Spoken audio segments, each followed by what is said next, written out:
It's time for Off the Record, On the Rocks. Each episode, Michael Toner and Ankarina Lara break down the latest news on all things Web3, AI, metaverse, and crypto, filtering out noise and connecting dots as we pour ourselves into the future. All right, everybody, welcome back to another Off the Record, On the Rocks with my good friend, Mr. Ankarina Lara. How are you, sir? Fall is in full swing. Kids are in school. It feels like summer is over. A little bit of a chill in the Los Angeles air, but honestly, we're heading into a heat wave this weekend, so summer's not quite done for us. We're still feeling it, even though it's supposed to be season changing. The summer vibes, I think, are still hanging on. The post-Labor Day week, I think we missed a week, which is unlike us, and now going into a kind of a weird week, at least in the States. September 11th on Monday, Patriots Day. So short week here with Labor Day, but a lot to get to from where we picked up last time. It's been about a week or so that the news was breaking on a late Friday that the SEC was kicking the can down the road on the latest Bitcoin ETF. In the meantime, we got a ton of brand news to get to. You've got the likes of Visa and Google making waves in the Web3 space. JPMorgan, lots of news happening with the big guys, despite this weird timeline in the September post-Labor Day slump. What's your hot take on, we saw it coming, right? Everybody got delayed except who? BlackRock. Except BlackRock, and if we talk about following the money on the show all the time, and when you go down the list of folks like Invesco, Wisdom Tree, Valkyrie, Grayscale. These all have great, nice sounding names, but it isn't BlackRock. Like, they all have two words as their name, but it's not BlackRock. You don't have the largest number of trillions of dollars under management, so it's kind of hard to take you seriously. We like to think that the U.S. government doesn't play favorites, but it really does feel like unless you are aligning yourself with some of the larger players, then you're just not going to get that first swing. And I think we predicted that BlackRock would be first and everyone else second. I still stand by that. I think that they get some kind of a provisional, a test, an initial offering for the ETF, and then maybe everyone else eventually follows. But I feel like that following is not going to happen because they just kicked it until it's March or April next year. So they're pushing it way out, and that's past the halvening, which is an important you're saying detail. March or April, but I'm looking back at the article originally coming out from August 31st. Looks like there's been some updates even this week. I'm looking at the CoinDesk article, which was the SEC delays spot Bitcoin ETF decision for all applicants, including BlackRock and Fidelity. But I think the nuance there is that there are different timelines for these different batches of applications. And it almost feels like within those batches, there are each of the groupings has about 3 separate preset filing deadlines and decision deadlines. And so it's like the SEC can move it, I think, at the farthest end to March. But it does look like there's another deadline. The new deadline, it says, for Wise Origin, Galaxy, and Wisdom Tree are October 17th. It's 2 days later for Valkyrie. So they're starting to stack these dominoes. $2 bill bet, those but get blown and pushed into the next. So it shows you the final date, right? It shows you the intermediate dates and the final date. So it just means that on those October dates, Mr. Gensler and company just has to say, hey, we're busy. We're kick you down the road. But look, when that musical chair game stops and we get to the first date, who's going to be the first in the line? It's like they're getting shuffled. Oh, they're next. Oh, who's next? No, I'm pretty sure BlackRock's going to be at the front of the line. CoinDesk is going to be their surveillance partner. And the rest of them are going to get approved right at the time, as we talked about the political season heating up. We haven't heard a ton from the politicians. Trump's been sucking a lot of the oxygen, I think, out of the folks on the campaign trail, but we'll put a pin in that one. As the Bitcoin ETF applications get approved, we get clarification on those donations to political candidates. One thing that stood out to me, talk about doing things in a regulated way. This was a fascinating story that I want to spend a little bit of time on. Mm-hmm. This was announced. SOMA.finance is set to make history by issuing the first retail-compliant digital security offering a new and regulated way for retail investors to access blockchain-based assets. So the first retail-compliant digital security being issued by SOMA.finance. They are following some broker-dealer regulations under FINRA. FINRA, derives its power from the SEC. The SEC, a government entity, FINRA functioning as a membership-based organization. And part of those regulations in the broker-dealer world are that you have to know who you're buying and selling from. So it sounds like SOMA has created a way, a mechanism to allow a retail investor to come buy a stock being priced at $2.50 for the initial tranche, they say, buy a stock, but as a digital asset. They are buying it as an on-chain asset. But the difference is that SOMA knows who they're selling it to. They know everything about them. They've been KYC'd, and that way they can meet the reporting requirements from their regulator, FINRA. This is a really interesting, I think, history-making move, the first retail-compliant digital security. I want to get your take on this. Well, I think that SOMA, well, first of all, who is SOMA.finance, right? We know that while SOMA to me, and maybe to you in tech, usually screams San Francisco, south of Market. That's sort of what the acronym means. There may be that same acronym in New York. We know that SOMA is based out of New York, which is interesting because New York in the Southern District is usually where there's also aggressive legislation. That's where the original BIT licenses were issued. This is years ago when they figured, we'll just give a dozen of them out, and that way we'll control it. And they kind of had this arbitrary approach, almost like they were giving out liquor licenses for bars in Boston or something. But my read on it is these guys took an old model, an old package of products, and they already have all of the affiliations like you just described, and you actually know how that all works much better than I do. So they are playing and have been playing by the book with presumably stock ETFs, like selling pieces of a bundle of stocks that they have created, a SOMA.finance tech bundle. I'd like to buy $1,000 of that. Well, what's in it? Well, there's the FANG stocks and this over here and Epsilon and NVIDIA and blah, blah, blah, blah. Okay, nice. I'll take $1,000 of that. So it sounds to me like what they're saying, because even though the website kind of sort of makes it look like it's Coinbase-y, I mean, you can go in and be like, I want Solana, I want Matic, I want Polygon, I want Bitcoin. I don't think it's going to work that way. I think these guys have created a product called the Digital Asset Bundle, A, B, and C.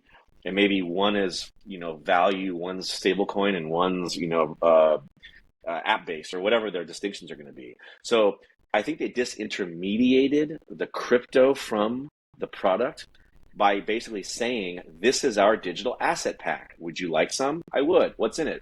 A whole bunch of crazy stuff. Half you probably never even heard of.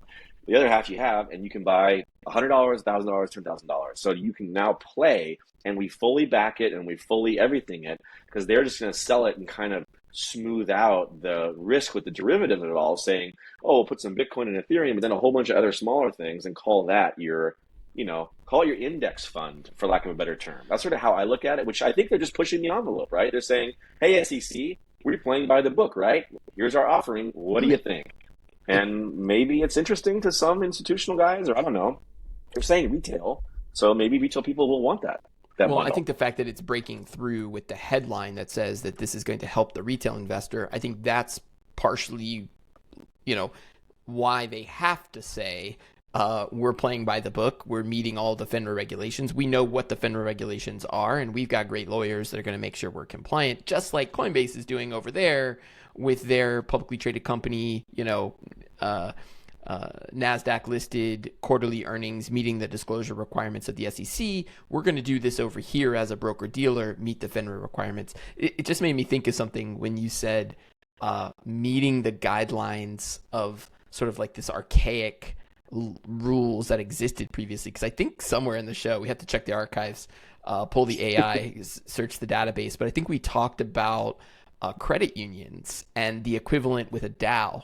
And I remember when we talked about that, of like thinking like some of these frameworks for like a member-owned organization exist. Some of these frameworks for a broker-dealer relationship where there's some anonymity with the end buyer exist. These are known things, and I think this is really, it stood out to me as pushing the boundaries, making history, and likely there will be others that follow, and we might see the same wave that we've seen in terms of these ETF applications. You might see another wave of these broker dealers being able to offer, digitized securities effectively Well, for yeah, other companies. and think about that if this is just kind of the tip of the spear, because Soma Finance is not Wells Fargo, is not Bank of America, is not US Bank, is not Fidelity, etc. So a Soma.finance, and look at their URL, right? They're pretty like of the moment. They didn't get So the when you .com, did they? so when you're talking about like archaic, well, I'm now thinking, okay, everybody who's been in finance and all these banks, they all have their tried and true systems, and there's that decision you have to make, right? We're going to adapt existing systems and licenses and products. When Wells Fargo, I mean, these guys have said, like Soma Finance somehow steals some news, but Wells Fargo and Fidelity have said, hey, we have investment products that institutions will first use, then retail. So when my mother wants to upgrade her 401k, the people at Wells Fargo, whatever, will say, oh, well, we do have a tech product where you can augment your portfolio with this new index fund that happens to include a whole bunch of cryptocurrencies that we have bundled up and created a product, like they're saying here, as if this is some brand new thing.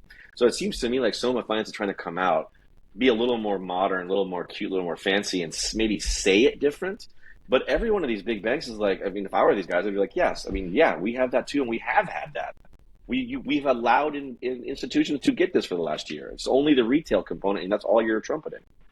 I mean, I'm going to take that entire concept and I'm going to point it straight at another organization that we've talked about a little bit on the show, but talk about a 160-year-old organization rejiggering themselves, rebranding to say, we always offered real-time payments. We've talked about ACH transactions.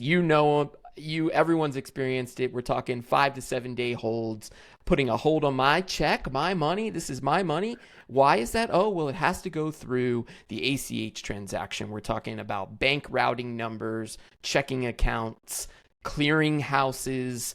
This is governed by the National Automated Clearinghouse Association, better known as NACHA.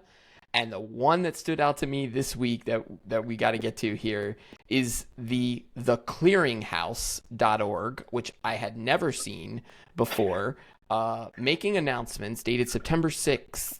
RTP registered network, the RTP with the registered symbol, the RTP network, the instant payment system operated by the clearinghouse that is available to all insured depository financial institutions in the United States, surpassed the 1 million daily payment milestone on September 1st as more financial institutions and their customers realize the benefits of real-time payments, including immediate funds availability.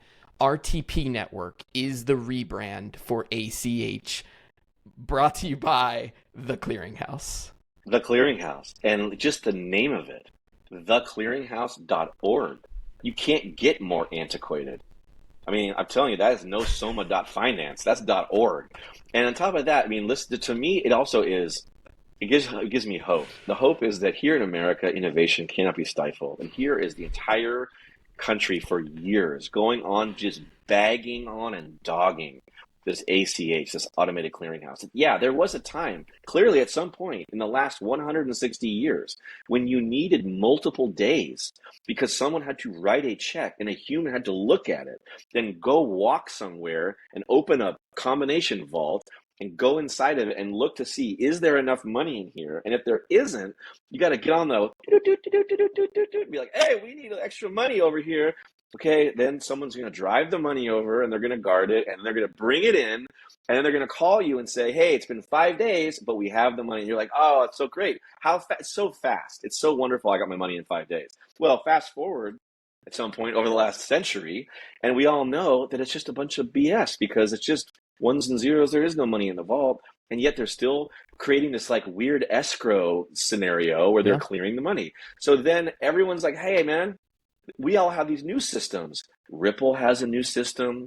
Your FedNow, the federal government has a new system. PayPal and Venmo have a new system for instant transfer. Everyone has an answer. And so then to hear that news where the clearinghouse comes out and says, by the way, we have not only the new ACH, it's called RTP, but we even got the registered trademark, which means they've been at least filing this in 4 years ago. They've just been quietly working away. And we always say the people whose name are not in the news, the companies whose names are not in the news are the ones that are working the hardest. The ones that are in the news are just smoke and mirrors. So, no surprise that an old 160-year-old grandpa can still come out swinging, but it's just encouraging that not only is it a successful story, at least supposedly, right? They said 1 million transactions have been completed, or they're testing it, but it sounds like there's going to be a real street fight. I mean, the federal government's going to have to go toe to toe with the clearinghouse and decide whose system is better. We got to put this link in the show notes. I mean, this release, the clearinghouse.org, it didn't appear anywhere else. I love, I pointing out the registered mark, and I didn't think that through all the way, but you got to look at this thing. I mean, it's fascinating. They're talking about earned wage access, gig workers. So think real-time payroll when you're an Uber driver. We know this is a problem for the gig economy. They've got a concept called account to account. So that sounds like peer-to-peer to me. A to A, they're calling it. Digital wallets, quote, the most popular use case on the RTP network. Merchant funding. I mean, this is dated September 6th.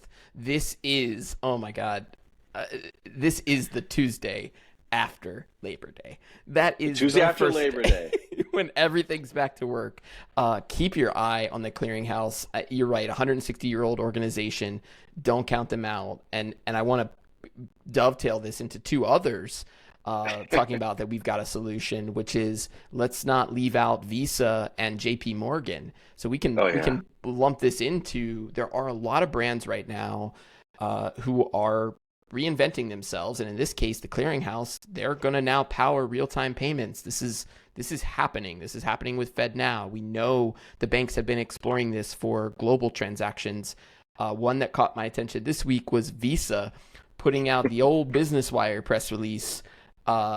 Visa expands stablecoin settlement capabilities to merchant acquirers. Following a Crypto.com issuer pilot, Visa expands stablecoin settlement capabilities with Circle's USDC adding pilot programs with merchant acquirers, including the Solana blockchain. This one's interesting, of like Visa saying, don't count us out. We've got a solution too, right?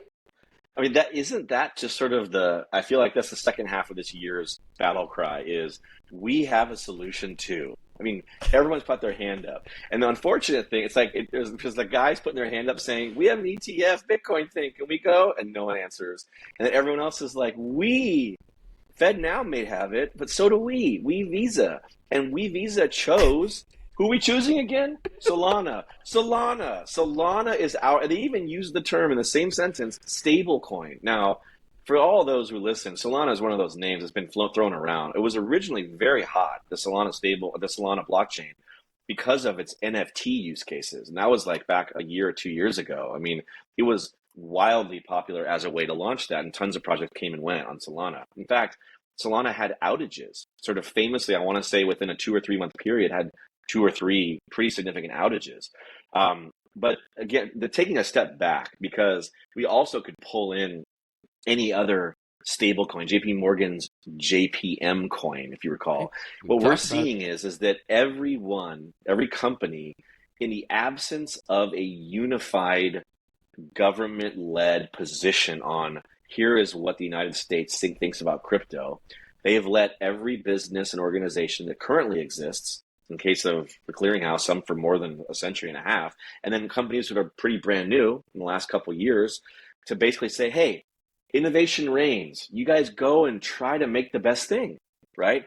And so everyone, it reminds me so much of Web 1 back in the mid to late 90s, when there was this idea that these big companies were going to create intranets, that Microsoft would have an intranet, and so would Google, and all these guys would have their own version of the internet, and you would like come to them and see them and whatever, not unlike how the metaverses are sort of playing out.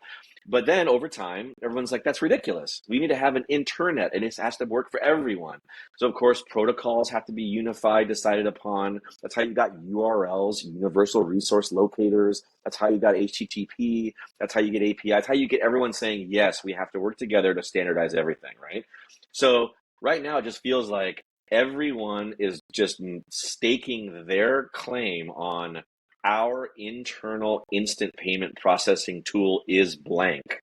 And we've literally heard the top 10 organizations in the world give 10 different answers. And maybe it shakes out where FedNow is like, hey, are you dealing with the federal government? You got to use the FedNow coin system. Oh, you're dealing with your bank? Well, you're going to have to use the RTP from Clearinghouse. Oh, you're dealing with your Google Wallet transaction? Well, you're going to have to use whatever Google Wallet decides is their blockchain settlement. And like we were saying before the show, are these all layer 2s on the same damn blockchain with different flavor names? Is it all ice cream? There's just 31 flavors? I'm going to pull us forward to Ripple XRP pimping out their entire leadership team. But to your point, when you've got all of these big brands launching effectively little intranets, little private blockchain solutions, and we just rattled off at least 3 or 4 of some of the biggest brands in the world, including Visa and JPMorgan. We know BlackRock's going, all of these guys trying to jockey for that, but they're having to do it inside of the safety of the 4 walls of their existing business because of the lack of the regulatory framework. As that regulatory framework starts to come to bear and start to meet all of these 3 cascading deadlines from the SEC, this is where I wonder if all of those layer 2s, who was the innovation partner who went to all these guys and said, go forth and build stuff? My guess is they were probably doing it with Ripple and XRP because that was the only approved vendor that these regulators would even let through the gate. Like they had some sort of early access point. So it is fascinating that this week you've got the Ripple Labs chair slamming Biden and Gensler for having, quote, screwed up on crypto. So this is Chris Larson, who is this guy? He's now like, he's like the co-founder of Ripple. Of Ripple Labs, the co-founder of Ripple Labs. There's a nuance there because they're very specific. But yeah, Chris Larson, haven't heard from him ever. No. He's showing up and he's making noise. He's telling them they screwed up. At He's Chris throwing around the big Larson S word. SF on Twitter, I sincerely hope we're seeing the beginning of the end for the SEC's policy of regulation by enforcement. The courts are rejecting it, and now's the time for Congress to take the lead on crypto policy. And he cites a Bloomberg crypto article that says San Francisco was set to become the blockchain capital of the world, but lost its status because of hostile U.S. government policy, Ripple co-founder Chris Larson says. So San Francisco was supposed to be the blockchain capital of the world, but Biden and Gensler fucked it up? I'm struggling to understand that, except you did mention SOMA.finance, so maybe San Francisco was where the SOMA came from? I don't know. I just think that maybe our pal Chris Larson must live in San Francisco, so he really wants it to be the epicenter of blockchain love. But here's the thing about Ripple that maybe it is true that Ripple and XRP is what a lot of these things are based on. I don't necessarily subscribe to that idea because, as you and I both know, blockchain technology is not something that's obfuscated. Unlike other private code repositories that used to be a thing of the Web 1 and Web 2 era, well, the GitHubs of the world basically broke those walls down and said, no, we're going to open source and we're going to show repositories. We're going to share and get this entire community of developers better and stronger and faster by not making the same mistakes of those that came before them. Ripple and XRP is just a copy paste away from being another blockchain. You can copy and paste anything, right? Because the white papers exist publicly and so does the code. Now, where Ripple and XRP, I think, misstepped, and we talked about them, it might be a year ago now, but we said that the American government and the SEC was going to put stable coins, including Tether, USDC, kind of in their crosshairs because that competes against any digital dollar that the US might roll out, right?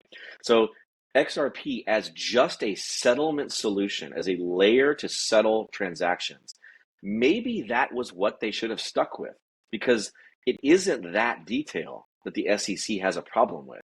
The detail is that they, Ripple, out of one side of their mouth said, we want to help businesses do instant settlement. They want to take out SWIFT. They want to take out ACH. They want to remove the escrow holding period for funds. Sounds good and sounds legal, because guess what? Everyone and their mom is doing that exact thing right now. You can all have an intranet and settle stuff. Seems like that's fine. But what did Chris Larson and what did David Schwartz and what did Brad Garlinghouse step in? They started selling XRP tokens just the same way that you start selling Bitcoin and Ethereum. They started becoming a retailer, an exchange, Right. And they don't have the licenses to do that. That's it. But they do have the ability to just write code and transact and go work with banking partners and say, hey, when you go in and say, hey, we'll make the money move in 1 second instead of 3 days, who in their right mind would say no? And we're seeing that across every company in every country.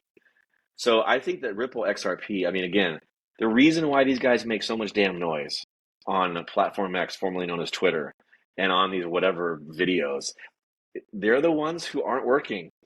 They're making videos. And guess what the clearinghouse just did? They're like, hey, ACH, man, that's over. It's RTP. 1 second. What? Ripple who?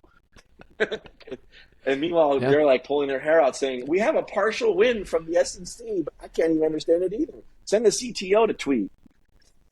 Yeah, and maybe that's all that they got left too, because if they know that they're no longer, have this stronghold, then maybe they're sort of clamoring for the last little piece they can get. Well, and what we talked about before, what happened when the SEC dragged them into court? It just froze them. It paralyzed them. They've been paralyzed for years. And in the amount of time they've been paralyzed, apparently every other company literally has come up with a solution. A way to, and including PayPal and Venmo, and it's live right now in the app. You don't even know you're using it. When I sent you that money for the bowling and those crackers and cookies, that was coming through their digital payment real-time thing. You didn't even have to know about it.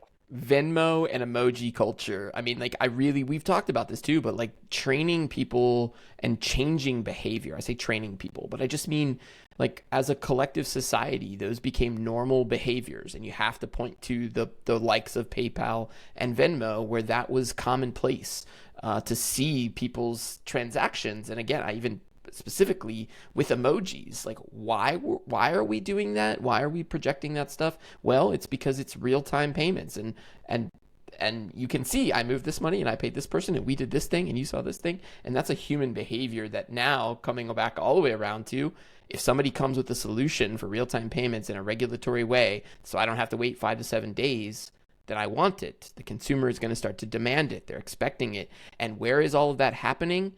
It's happening on their phone. It's happening in the palm of their hand using their Face ID, which then brings us to the 800-pound gorilla in the room when we talk about these big brands and we talk about what Visa's doing and we talk about what JPMorgan's doing. Where is Apple in this in terms of we know what they're doing with Goldman. We know the high yield savings account. I come to the headlines that made the news this week in a global setting, and there's two places to go down this path. One is the big New York Times headline about Apple's stock falling, $200 billion in revenue lost overnight because the Chinese government putting a ban on iPhones. Hinting. Not quite yet, but they're about to, and they lost $200 billion on an about to rumor. What's your take there? I mean, you couldn't say it better, because we talk about Apple owning your access to the metaverse, owning your access to that real-time transaction value. They got your irises, got your face, and it works. We actually just signed up for the Goldman High Yield Savings Account. So far, we've made a whole bunch of money because you just watch the little green line goes up each month of how much you're earning on interest, and it's way bigger than your savings account. It's easy to get hooked on that kind of little, dopamine hit. But what if the second largest country in the world by population says you can't have our faces? You can't give these people access to the metaverse or your real-time payment. We're going to own that. What if the first largest country in the world follows suit? And India says, hey, we're going to put a little little brakes on this Apple train. I think that even the mention of it is something that's a weapon that, in this case, China has used to really, I think, give some pause. Clearly, the New York Times thinks it's important enough to write that story. But let's not forget, for me, I feel like, again, it's not always the exact news, right? There's some between the lines here. Apple's entire fabrication apparatus exists because of China. So look at this interesting geopolitical irony. Now, if you can rewind the clock back to the Obama era, if you remember, Obama had a really important meeting with Steve Jobs when Steve Jobs was alive.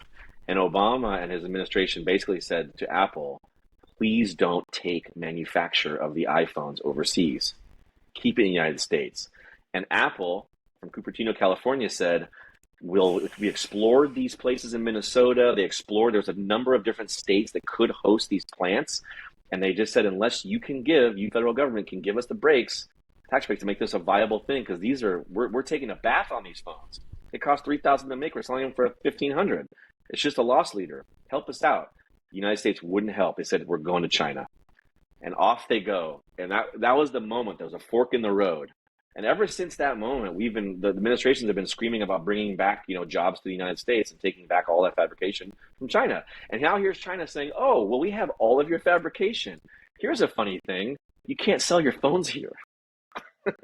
If that is, in fact, where they go, it would create, I think, a rift in the metaverse, right, and the universe. So I feel like this is one of that doom and gloom headlines that will be worked out. Maybe China will have to get more money from Apple to continue operations, but I just feel like it's one of those things where if there's a saber to rattle, Xi Jinping knows which ones to rattle. And right now, Apple is effectively a moniker of American ingenuity. It is America in China, and he knows it, and he's going to start to squeeze a little bit, I think. So. Right. People recognize made in Cupertino just as much as they recognize made in China. No, it's designed in Cupertino. Thank you for they changed the term once that on changed. Purpose, of course. They had to. I also think that the manufacturing of the chips itself and the larger market and NVIDIA, and we've talked about Goldman telling you to go buy your NVIDIA, that's interesting because if all of a sudden the IP around the chip manufacturing is owned and operated and functioning through NVIDIA and those chips being made, that silicon being made in the US, then there is another interesting play, which is fine. China, you can make our hardware. We'll design it in Cupertino and we'll put our chips in it in Texas. So there's another complete play there. But sticking on China for a moment, not only is there this rumor, that the Chinese leadership will no longer, the military or anyone in the government would not be able to use an iPhone, but Xi Jinping also didn't go to the G20. He's signaling that he will not attend the G20 summit in India. So that's interesting. That it's in New Delhi, which I didn't get much news out of the summit other than there was, I think, a crypto policy that was put forward. So I guess there was a big headline. I'm sorry I don't have it at the ready. I don't know if you heard anything coming out of G20. The digital rupee is something that's been rolled out, and look, India has that unique position now relative to China, right? China used to be the biggest country in the world by population. It no longer is. China used to have an interesting space program. Well, India just launched on the south pole of the moon. Xi Jinping just like, hey, I'm not coming. It really does. This is a neighboring country. They share a border. It's a real snub. And if you go back through the history books, and it was something that I think most Americans didn't study or hear about much because it happened right during the biggest waves of our pandemic. This is the years 2020, 22. But there have been well documented, and it's referred to as skirmishes, but it really is a hot war along the border between India and China. And their armies are taking pot shots at each other. They're shooting, blowing stuff up, fighting. It's not unlike the Gaza Strip in a way, right? A few rockets fly in, a few of these fly back. It's kind of one of those standoffs on the border because everyone's arguing about like feet and yards of distance on either side. I mean, it's a really interesting, like, is it a real conflict, or are you just needing a reason to be there and to be hostile? But clearly, because this is not the first time that China has ducked a summit. Let's not forget, just a month ago, the BRICS conference in South Africa. Putin didn't come, obviously, because he's a war criminal, but Xi Jinping was there in South Africa and then didn't even come. He phoned it in literally via Zoom. So there's clearly something. These messages here are China is starting to isolate itself a little bit, not only from the U.S. from a economic manufacturing standpoint, but from its own neighbor in terms of just sharing ideas and borders.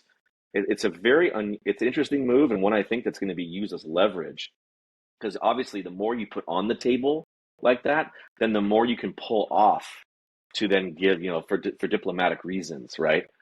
The same way, look, this one of my favorites. On a Friday afternoon at 5 p.m. Pacific, 8 p.m. Eastern, the United States government announces that the FBI has finished its analysis with the DOJ, and this balloon from China wasn't spying. And we had to say that out loud just so Janet Yellen could show up 48 hours later and talk about how we're all going to be pals and work together. Yeah. So this to me, again, feels like lots of bad news you throw out there just so at the right time you can pull some of it back to get what you want. I think you might be right. There's definitely some posturing. I think we saw Elon go to China from a manufacturing perspective. We're seeing this news about Apple in China. The thing with Xi Jinping not going to the G20 is that there was a key paper. I just sent you this link, but I knew I had seen something. A key paper on a regulatory framework, a global framework nonetheless, on cryptocurrency. So fascinating that clearly creates an alliance between the U.S.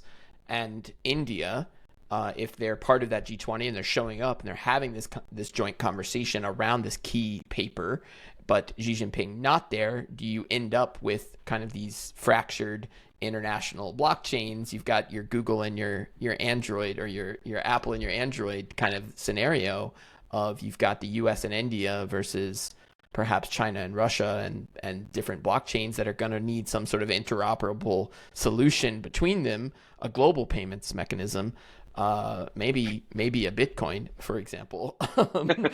So, I mean, it's already there. How come no one just picks it up? It's under their nose. It's done. But this fractured, this balkanized view of the global and every country with its own central bank digital currency, aka the digital yuan, the digital rupee, digital ruble in Russia, etc. It just mirrors to me that same fractured landscape that we're seeing with our intranet internal payment systems we just discussed. If every American corporation has its own settlement system, then why should it be such a surprise that every country in the world does too? And it's going to be so difficult to get everyone to just get on the same system until everybody falls on their face a few times, right? When Visa's Solana blockchain is hacked, when India's proposal for the settlement leads to a hack and a loss of digital rupees, when everyone has their black swan, then maybe they'll come around and say, God, why didn't we just use Bitcoin all along? There's no phone number, no person, there's no address. It's just technology. Your maxi is showing. I'm Sorry. gonna push us through. There's two other headlines, and I'll read them, and then I want to get your final take here on the movie, the end of movies premieres coming with Dumb Money. But two headlines that we didn't really get to. But Google allowing ads for NFT games starting September 15th. That's one to watch if that has anything to do with. Generally, if they're loosening policy around cryptocurrency ads, that's interesting because we know a lot of people got fined for that, and touting NFTs as securities. And interesting that Google be relaxing those rules. That to me just again signals a regulatory framework where big brands feel more comfortable in that Web3 and crypto space. Another headline we didn't get to, get your hot take on this one, but Texas paying $31 million to Bitcoin miner to cut energy use during the heat wave. So it was more beneficial for them to pay this Bitcoin miner than to have the Bitcoin miner use the energy. Talk me through this. Yeah, so there's two things there. One, the first one, obviously, and we talk about the narrative and that there is, like, to put it in marketer terms, there's a content calendar, right? None of these things are by accident. We talk about Labor Day to come, And then news was going to start to flow, indicating, obviously Congress back in session, regulators back to work, et cetera, et cetera. So to me, the fact that Google feels very comfortable coming out and announcing that in, 7 days time, we're recording here on the 8th of September on a Friday, that in 7 days from now on the 15th, the ads will be available. So do you think if you're Google that on the 15th you start taking ad buys? No, you've been slotting them and rolling. So you at least one. And if that's true, that they have an early indication, early signal as to how NFTs are going to be categorized, what language you can use, because they're very explicit. You can't talk about gambling. You can't talk about, there's certain things you can and can't do. And this, again, is not unlike when back in Web 2 times that those online casinos starting wanting to run ads against, everybody. And there was a period of time where it was kind of gray area and there had to be some regulation and whatever. But as soon as those things started for real running, it was already figured out. So to me, this is an indication that we're about to see some very clear guidelines as to how NFTs are going to be handled by the SEC and the government. And we're going to see, I think, extreme clarity as soon as those first hit. So I'm excited for that. The Texas one, look, people just don't get physics, right? Like if you want to run an electrical extension cord out your front yard to an inflatable Halloween ghost that's going to blow up and wave around in the wind with a light, that the longer the cord goes, the thicker the cord has to be to carry the electricity long enough to actually run the thing, right? It's a very simple physics challenge of how electricity works. Ipso facto, if you're a Texas and you have this huge power grid, it's really dangerous to have fluctuations of high and low usage, right? It's better for your power lines to have a steady signal and every house can branch off and you avoid things like these surges or whatever. So all the Bitcoin miners were doing was smoothing out the dips, the troughs. They were being enticed by Texas, giving credits and bonuses to say, hey, if we see a higher surge of usage of citizens, then you can't mine as much, but we'll offset that with your, in this case, $31 million. So the article is FUD in the sense that it feels like it was written by Democrats to make the Republicans of Texas look bad because they love Bitcoin. And they're positioning it like there's rioting Texans whose electricity is being stolen and eaten up by these non-eco-friendly or eco-unfriendly Bitcoin miners. Again, it's just another one of those moments where you look at that news, man, sell that news. You already know Texas is 100% Bitcoin. Teddy Cruz is in there disclosing $50,000 Bitcoin buys left and right on random podcasts. Like, these guys are in it to win it. And California is eating some crow because California was supposed to be the place for all the tax benefits for your wind farms and your solar farms and your Bitcoin mining, but Texas done scooped it. So to me, it was just one of those articles that someone tried to throw a big dirty mud ball right back again in this idea of that crypto is bad and mining is bad, but positioning it sort of vis-a-vis the Texas retail consumers of electricity. I was long-winded, but no, sorry. I love the take, and it is fascinating to think that well, they're smoothing out those dips, and we talk about market manipulation at all levels. That's an interesting one where Texas is ultimately maximizing efficiency, and a lot of folks are winning, and a lot of folks are making money. We're going to go to, speaking of money, the last topic, dumb money. We've talked about it here on the show. The movie lampoons Wall Street titans with a knowing eye, according to the New York Times. This is from a couple hours ago. The film tells the story about the stock market frenzy over the video game retailer GameStop. It was financed and produced by the son of a Wall Street superpower. I don't know who that is, but New York Times, dumb money, coming out this weekend. They have a three-pronged they have a content calendar to pump this movie this summer. What's your take on dumb money?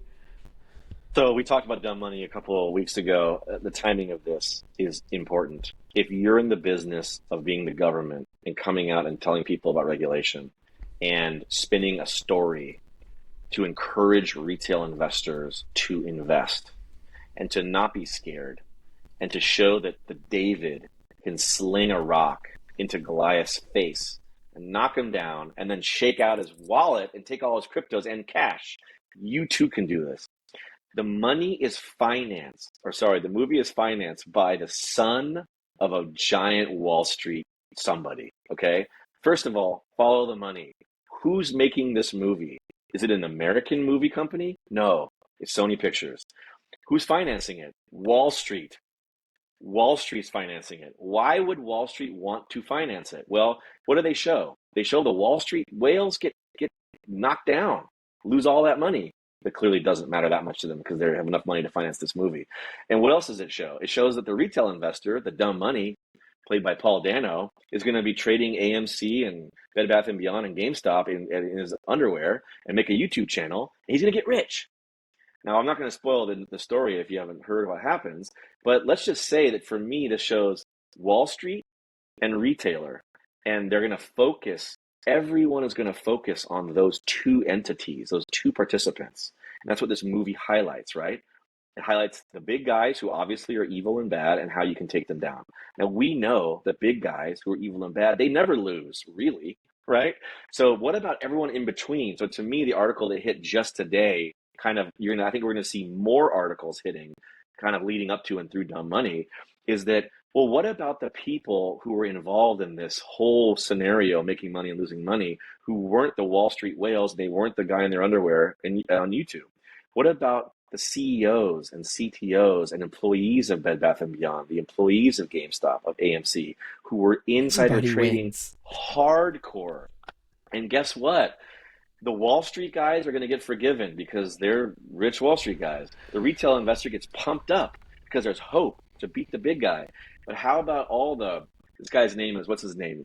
Cohen, Ryan Cohen, Bed Bath & Beyond activist investor. That boy's going to get some jail time and get fined, Martha Stewart style. If you're in that middle band, that's where the money gets made, right? Retail guys get paid out on small bets. Big whale guys get paid out on big shorts. And then everyone in the middle is going to get creamed. And I feel like this movie is designed, again, to use that same metaphor. The movie's designed to smooth out the highs and the lows. The movie itself is a derivative product of Wall Street. And they want you to go watch it and believe, so that as soon as this fall comes and you and I are like, time to start investing again, we feel like, hey, I'm about to get that dumb money too, because I'm going to take the big guys down. And so our money pours in. Controlling the narrative at a crazy level. And I just sent you an article. This is an actual news article from today that the SEC probes GameStop chairman Ryan Cohen's Bed Bath & Beyond stock sales. I mean, the real world story about to play out in movie theaters around the globe, right as under our nose the Bitcoin ETFs are getting approved. I'm going to leave it there, sir. We will do it again next week. Sound good? Sounds good. One last point, though, we got to end on. 2 Fridays ago at 8 p.m., the IRS released guidance on how you and me, again, perfect timing and just before Dumb Money, as to how we are going to file our taxes for gains and losses on crypto. And the IRS said, we don't want to know right now. We don't want to know at the end of this year. We want to know on January 1st, 2025. So we want a halvening. We want Bitcoin ETFs. We want you to go see Dumb Money. And we're going to have an election. And then after that, we want to know if you're buying and selling crypto. So again, timing is everything. All right, timing is everything. We will leave it there. Love it. All right. That's all the time we have for Off the Record, On the Rocks. Join us next week for news and all things crypto. Bring up the house lights. It's last call.